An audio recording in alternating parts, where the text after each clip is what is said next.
네, 안녕하세요. 박윤성입니다. 저희가 대학생들의 소프트웨어 기술 창업 성공을 위한 쇼톡이란 주제로 7가지 주제를 살펴보고 있었습니다. 그래서 소프트웨어 기술 창업을 할 때 놓치면 안 되는 것들, 그리고 개발자 출신 CEO들 또는 비개발자 출신의 CEO들께서 필요한 역량들, 그리고 개발자들끼리 창업을 했을 때 또는 비개발자들끼리 창업을 했을 때 있을 수 있던 어려움들, 우리가 협력을 하려면 무엇이 필요한지, 이렇게 6가지 주제를 살펴봤고요.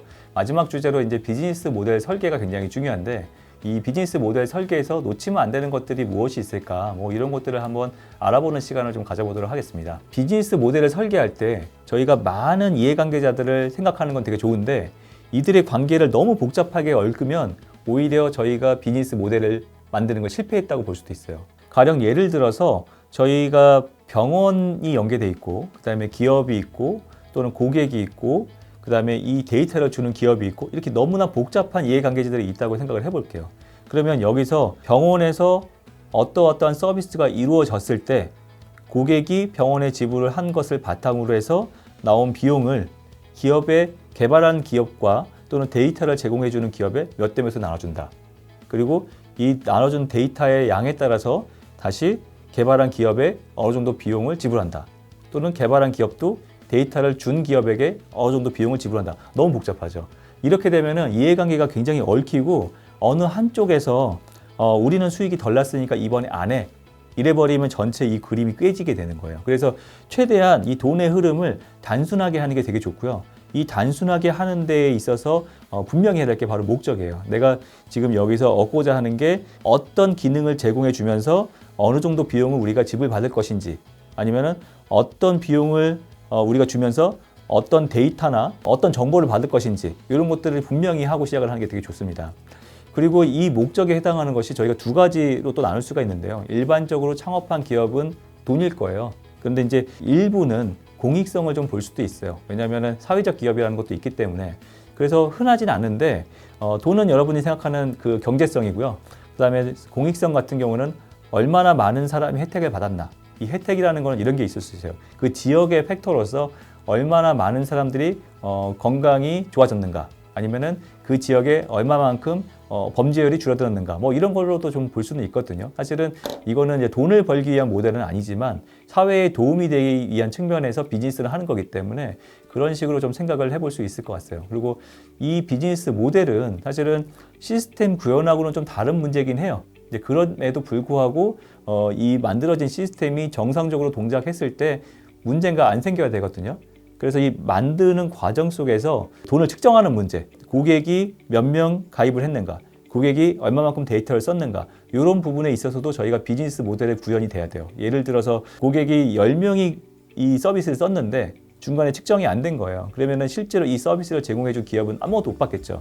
그래서 기업이 비즈니스 모델 할 때 우리는 순수하게 이 소프트웨어 개발해서 너희에게 줄 테니까 고객이 사용한 만큼 저희에게 수익을 주세요. 이게 잘 안 될 수 있어요. 그래서 저희가 어느 정도 고객이 얼마만큼 썼는지 이런 것도 측정할 수 있는 기능도 저희가 구현하는 것이 필요하다고 볼 수 있습니다. 비즈니스 모델에 대해서 고민을 하셨으면 사실은 앞에서 얘기한 것처럼 비즈니스 모델에서 얼마만큼 수익이 날지 그것마저도 시스템을 구현을 해야 된다고 했는데 실제로 소프트웨어를 팔아야 이런 일들이 생깁니다. 그래서 소프트웨어를 팔 때 우리가 고민해야 될 게 있어요. 도대체 내가 만든 소프트웨어를 얼마에 팔아야 되는가? 이거 되게 중요한 문제거든요. 그리고 더 중요한 문제는 뭐냐면 얼마에 팔면 수익이 날 것인가? 이거 따져봐야 돼요. 그럼 우리 또 질문을 하게 됐죠. 도대체 내가 만든 소프트웨어의 가치가 얼마지? 이거 되게 어려워요. 왜냐하면 내 옆에 있는 회사가 1,000만 원에 파는데 나도 1,000만 원에 팔아야지. 근데 또 옆에 있는 회사는 우린 1,000만 원 안 받고 우린 구독 서비스 형태여서 우리는 월 10만 원씩으로 할 거야. 이거 되게 복잡하거든요. 다 달라요. 그리고 같은 1,000만 원이어도 옆에 있는 회사는 기능이 10개고 저는 기능이 15개일 수도 있고, 또는 똑같은 10개여도 제공해주는 기능이 다를 수 있어요. 그래서 이런 경우에는 저희가 만든 소프트웨어의 가격을 정하기 되게 어려운데, 대충 이거는 사회적으로 봤을 때 고객들이 원하는 가격대가 있어요. 그래서 그 원하는 가격대에서 설정을 하되 오히려 반대로 가는 거죠. 어떻게 하냐면은 여기는 10개 기능에 1,000만 원이었으니까 우리도 10개, 12개 약간 그 정도로 해서 1,000만 원 정도에 파는데, 약간 안에 있는 알고리즘이 옆에 있는 회사는 굉장히 저렴한 건데 제가 갖고 있는 알고리즘은 굉장히 고급지면은 이걸 조금 수준을 낮춰서 좀 복잡도를 낮춘다든지, 왜냐면은 저희가 수준 높은 알고리즘을 판다는 얘기는 그거에 만큼 시스템도 굉장히 성능이 높아져요. 그래서 예를 들어서 뭘 할 수 있냐면 저희가 지능형 CCTV라고 불리는 게 있을 거예요. 근데 이 지능형 CCTV가 실제로 돌아다니다 보면 사람의 행위를 검출한다 이렇게 하는데 잘 안 되는 게 많아요. 그래서 저희가 인터넷에서 구매할 수 있는 20만 원짜리하고 100만 원짜리하고 성능이 다릅니다. 마찬가지로 알고리즘 수준이 다른 거예요. 그러면 알고리즘도 다르면 뭐가 다르냐? 그 뒤에서 컴퓨터 처리해야 되는 것도 다릅니다. 그래서 어떤 거는 굉장히 비싼 서버급 컴퓨터가 필요하고 어떤 거는 간단한 저희 PC로도 할 수 있고 이게 좀 다 다른 상태이기 때문에 우리가 얼마만큼의 단가를 들여서 얼마만큼 비용을 들여서 이 시스템을 만들었는지를 기준으로 해서 저희가 가격을 설정을 해야 되고요. 마찬가지로 이것들을 얼만큼 팔았을 때 수익이 날 것인지도 굉장히 중요한데요. 제가 이제 구독형 서비스 월 10만 원 하고 한 번 팔 때 1,000만 원. 그러니까 한 번 팔고 1,000만 원이라는 거는 그 다음에 저희가 추가적으로 팔 수는 없잖아요. 하지만 이렇게 수요가 많고 일회성일 경우에는 저희가 이거를 굉장히 많이 팔 수 있으면 이게 굉장히 나은 정책인데 우리는 이게 지속적으로 유지 보수를 함으로써 얻을 수 있는 수익이 크다. 그럼 이 구독형 서비스가 맞거든요. 근데 또 기업에선 이런 점도 있어요. 왜냐하면 기업이 돈을 한때 굉장히 많이 벌었다가 나중에 돈을 못 벌기 시작하면은 또 세금도 많이 내야 되고 인력을 뽑았다가 줄였다 이렇게 하는 게 유동적이지가 않아요. 그래서 소프트웨어 기술 창업을 한 기업들 같은 경우에는 이렇게 이제 패키지 형태로 한 번에 소프트웨어를 팔기도 하고 경우에 따라서는 구독형을 같이 유지를 해요.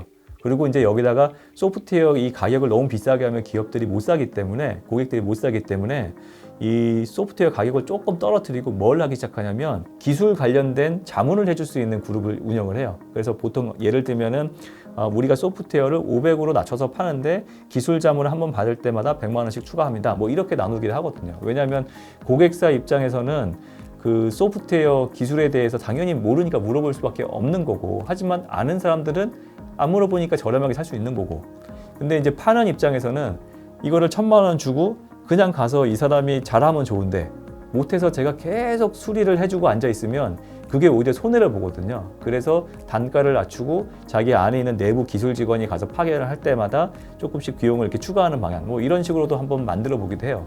어쨌든 이거는 단순하게 뭐 대충 봐서 뭐 이게 어느 게 더 좋을 것이다 이렇게 만들기보다는 제가 봤을 때는 뭐 여러분들 하는 뭐 엑셀 표에다 정리를 하시면 좋을 것 같아요. 그래서 어느 정도 가격에 이게 몇 달치 이어질 건데 얼마만큼 가격이 구독료로 이어질 건지 이거를 이제 수식을 입력을 해보시고 적절한 가격을 만드시고 그 내용에 대해서 어느 정형화된 좀 틀을 만들어 놓으시는 게 굉장히 필요할 거라 생각이 들고요.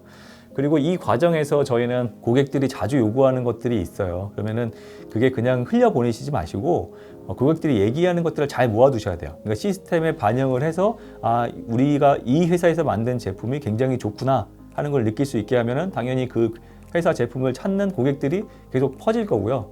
그리고 그 고객이 얘기했지만 이 기능은 아까 제가 얘기 드렸다시피 단가 때문에 이 기능은 뺐지만 이것들을 고객들이 많이 요구하구나. 그러면 약간 프리미엄 형태로 다른 시스템을 또 만들어서 팔 수 있는 거기 때문에 그런 부분에 대해서도 고민을 해보는 게 되게 중요하다고 생각합니다. 그리고 저희가 놓치면 안 되는 게 있어요. 뭐냐면 비즈니스는 법과 제도가 굉장히 중요합니다. 그래서 뭐 저희가 아까 뭐 글쓰기, 영어, 세금 다 알아야 되는데 법도 좀 알아야 돼요. 그래서 저희가 가끔 보면은 인터넷 기사 보면은 규제 샌드박스 뭐 이런 얘기 많이 하잖아요. 그래서 그게 뭐냐면 샌드박스 모래박스잖아요. 그래서 그 해당 부분에 대해서는 규제를 받지 않는 거예요. 그래서 법적인 규제 조항이 있으면 우리가 아무리 잘 만들어도 넣을 수가 없어요. 예를 들어서 이런 게 있죠. 저희가 어느 순간에서부터 저희가 온열기를 사면 저희가 화재가 일어날 가능성이 있잖아요. 그래서 이 온열기의 온도를 낮춰라. 그래서 저희가 법적 규제 조항이 들어가니까 모든 의료기기 온열 그 온도가 낮아졌어요. 마찬가지로 저희가 전기 자전거, 킥보드 이런 거 있지만 저희가 도로에서 너무 빨리 다니면 사고 위험성이 있으니까 인도로 다닐 때는 몇 킬로 이하로 달려라 뭐 이런 규정들이 생기잖아요. 그럼 사업에 너무나 큰 영향을 받는 거예요. 그래서 이런 부분을 굉장히 면밀하게 보셔야 되고요. 반대로 보면 또 좋은 것도 있어요. 뭐가 있냐? 법률 내용을 잘 검토하면 사업적 포인트를 얻을 수 있는데 예를 들어서 학교에 저희가 정신건강 3당하는 선생님 한 분씩 필요합니다. 이런 규정이 있으면 모든 학교에 다 배치되거든요. 그러면 역으로 저는 우리는 AI 정신건강 3당하는 선생님을 만들어 놓을 거야 이렇게 할 수도 있고 모든 학교에 영어교사 한 명이 배치가 돼야 됩니다.